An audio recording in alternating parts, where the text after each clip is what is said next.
আরো প্রমাণ করতে সক্ষম হব। বাংলাদেশের সর্বোচ্চ পর্যায়ের প্রতারকের খাতায় তার নাম। অদ্য আয়ু SM রাশিদুল হাসান তার সাক্ষ্য প্রদান করেছেন। সাক্ষ্যের মধ্যে সে বলেছে যে 28 জন সাক্ষী আমরা গ্রহণ করেছি। আর এই মামলায়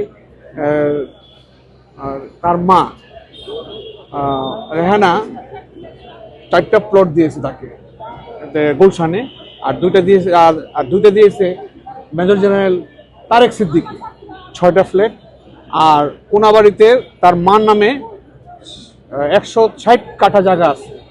থাকার পরও সে হলফনামায় মিথ্যা সাক্ষী দিয়েছে যে তার ঢাকার কোনো সয় সম্পত্তি বা কোনো প্লট বা কোনো কিছু নাই।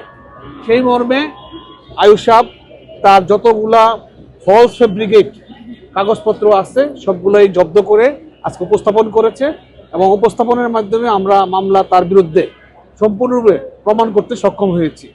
আগামী 19/1/2026 তারিখে যুক্তিতর্কের জন্য আছে।